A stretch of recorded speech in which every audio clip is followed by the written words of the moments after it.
I am ASMR Illumination, and this is Sense and Sensibility, Chapter 30.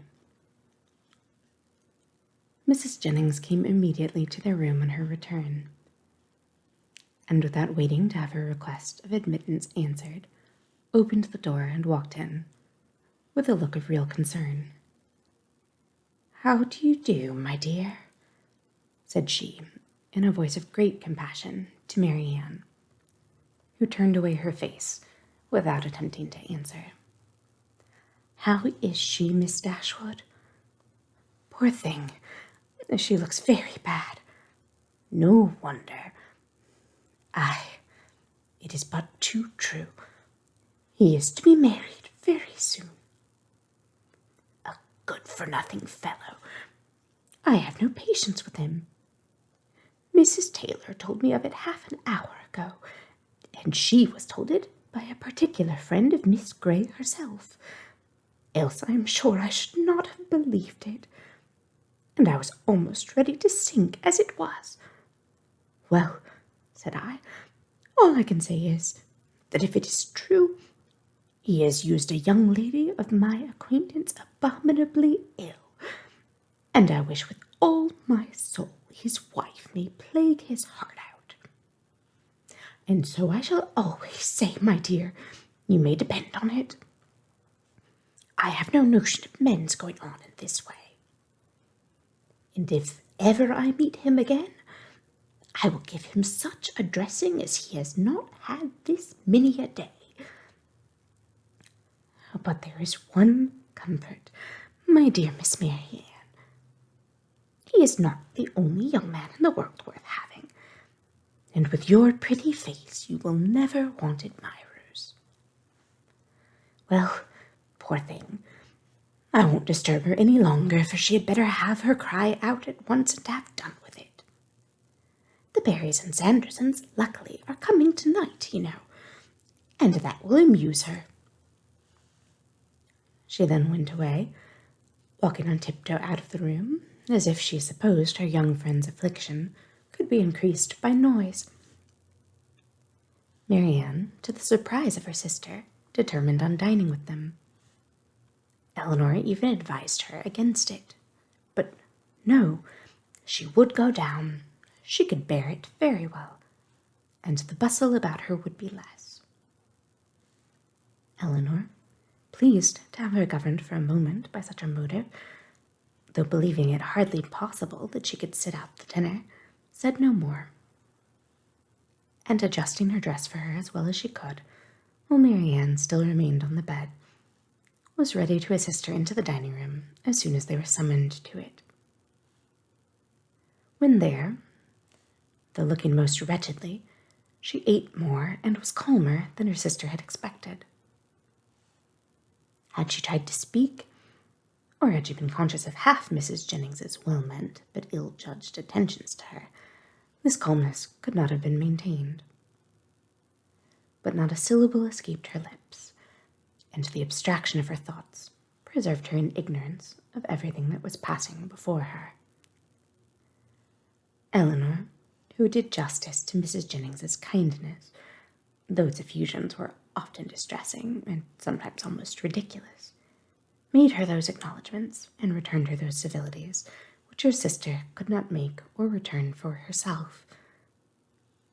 Their good friend saw that Marianne was unhappy, and felt that everything was due to her which might make her at all less so. She treated her, therefore, with all the indulgent fondness of a parent towards a favourite child on the last day of its holidays. Marianne was to have the best place by the fire, was to be tempted to eat by every delicacy in the house, and to be amused by the relation of all the news of the day. Had not Eleanor, in the sad countenance of her sister, seen a check to all mirth, she could have been entertained by Mrs. Jennings's endeavours to cure a disappointment in love by a variety of sweetmeats and olives, and a good fire. As soon, however, as the consciousness of all this was forced by continual repetition on Marianne, she could stay no longer. With a hasty exclamation of misery, and a sign to her sister not to follow her, she directly got up and hurried out of the room. "Poor soul!" cried Mrs. Jennings, as soon as she was gone. "How it grieves me to see her! And I declare she's not gone away without finishing her wine, and the dried cherries, too. Lord, nothing seems to do her any good. I am sure if I knew of anything she would like, I would send all over the town for it. Well, it is the oddest thing to me that a man should use such a pretty girl so ill.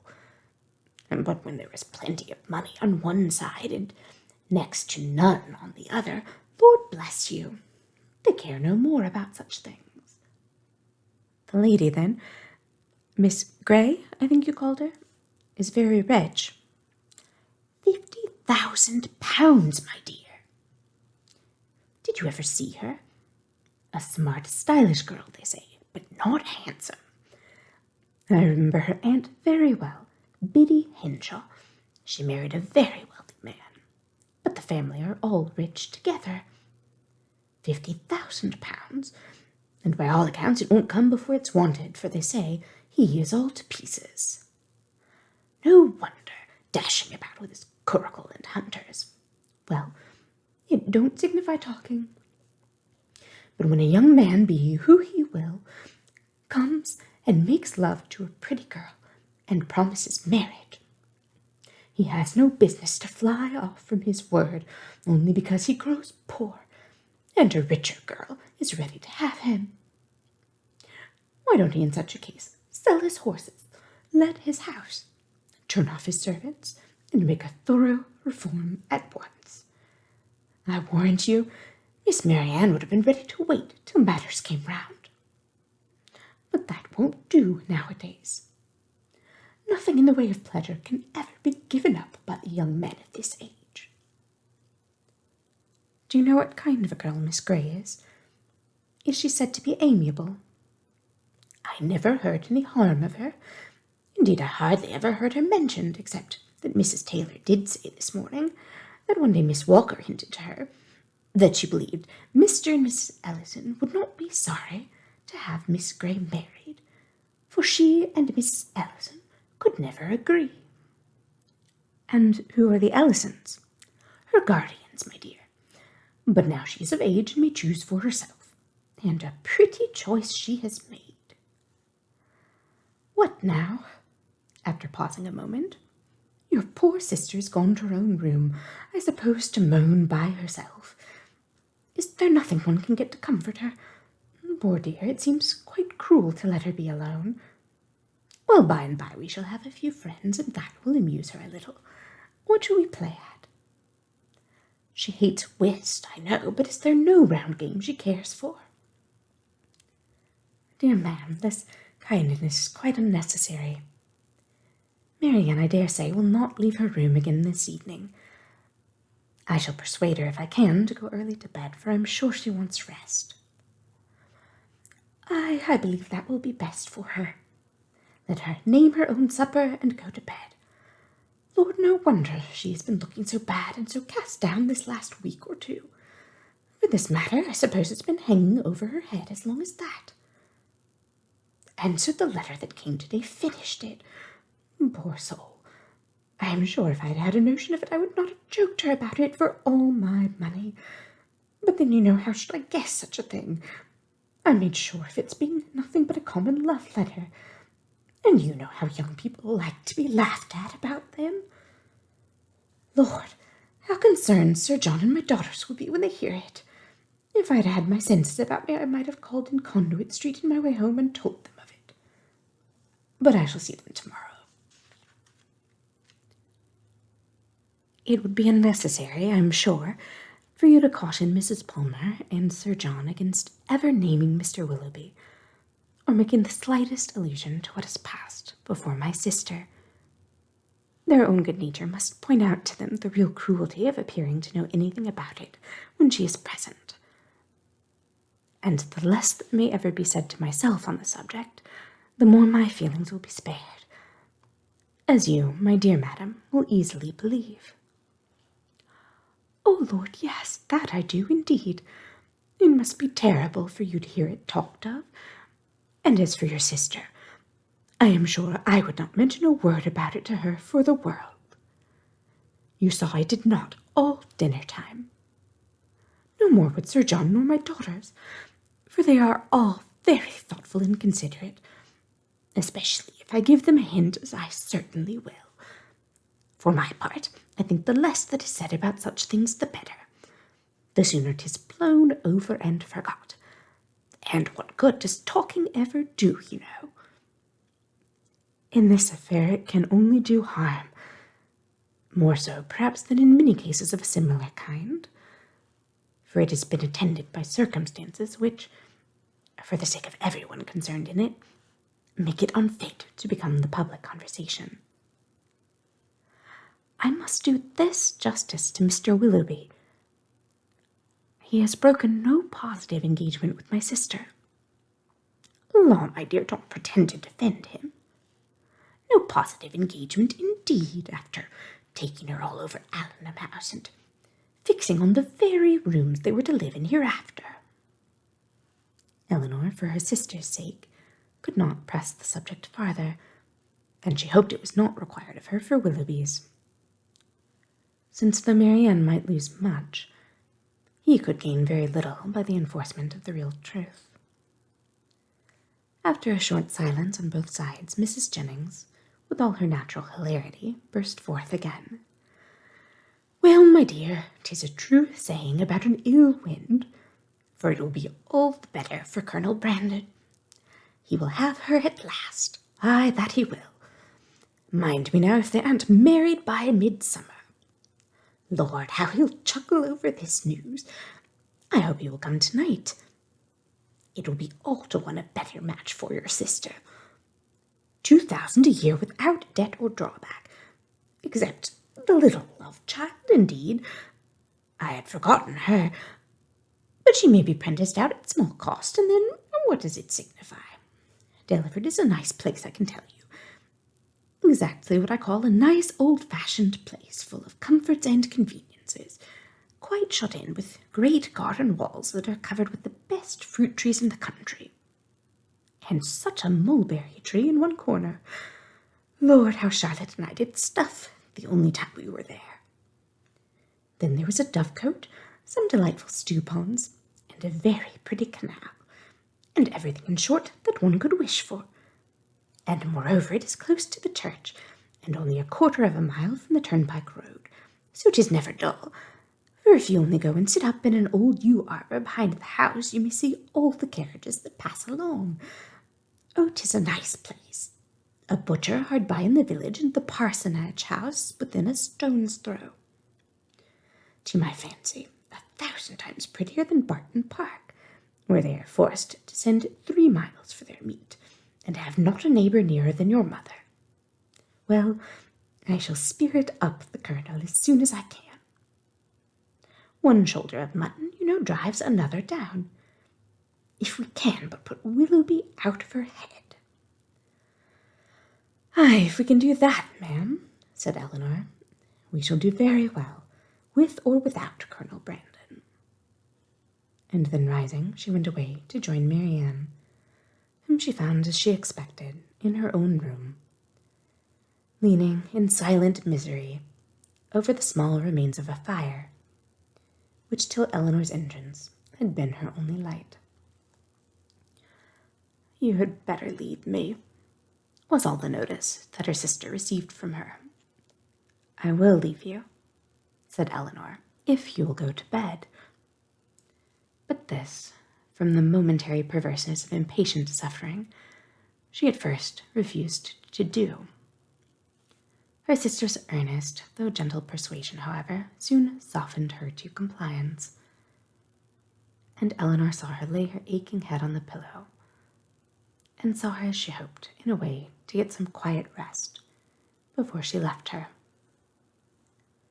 In the drawing-room, whither she then repaired, she was soon joined by Mrs. Jennings, with a wine-glass full of something in her hand.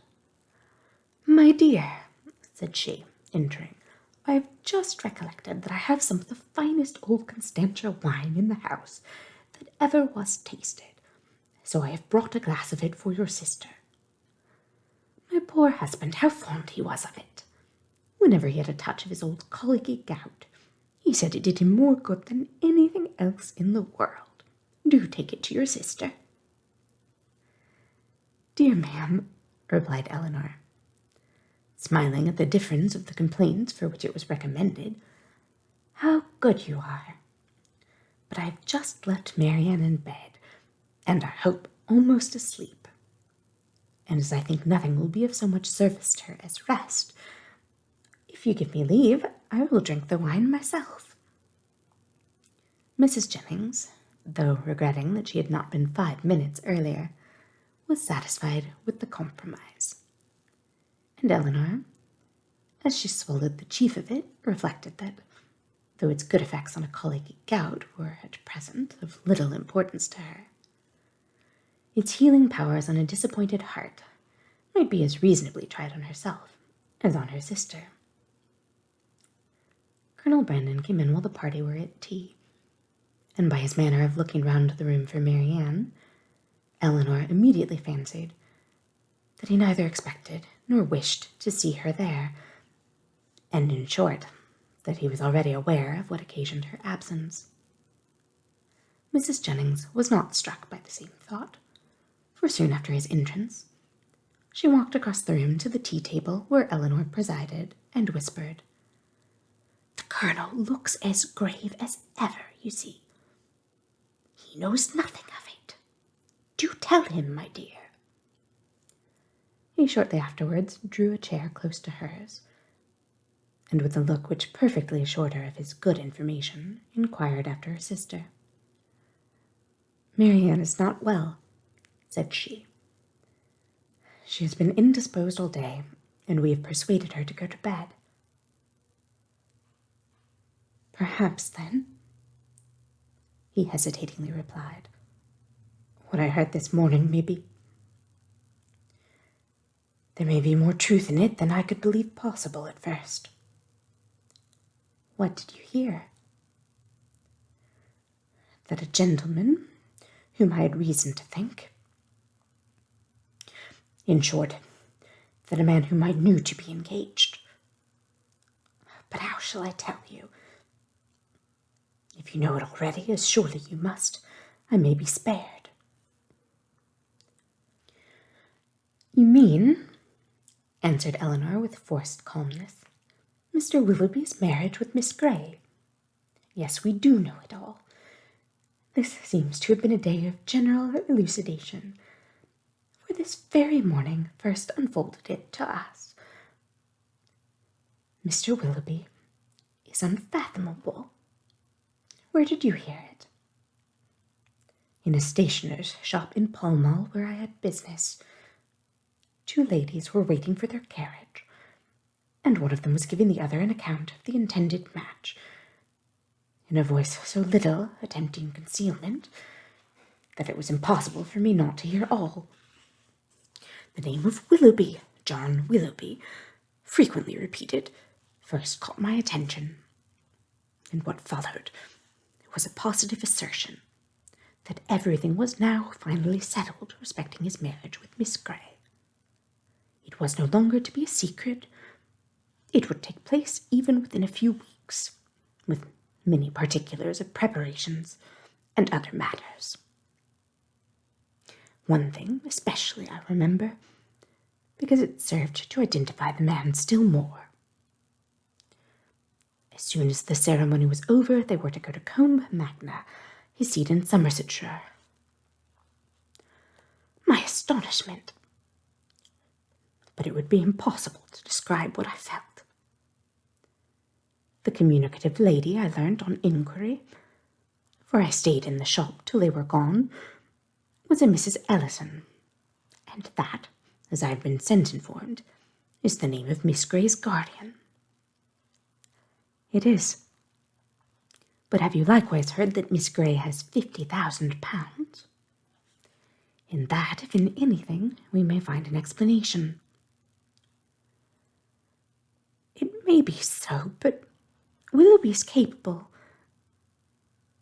at least I think, He stopped a moment, then added, in a voice which seemed to distrust itself, "And your sister, how did she—" "Her sufferings have been very severe. I have only to hope that they may be proportionately short. It is, a most cruel affliction. Till yesterday, I believe she never doubted his regard. And even now, perhaps. But I am almost convinced that he never was really attached to her. He has been very deceitful, and in some points there seems to be a hardness of heart about him." "Ah," said Colonel Brandon, "there is indeed. But your sister does not— I think you said so— she does not consider it quite as you do. You know her disposition, and may believe how eagerly she would still justify him if she could." He made no answer, and soon afterwards, by the removal of the tea things and the arrangement of the card parties, the subject was necessarily dropped.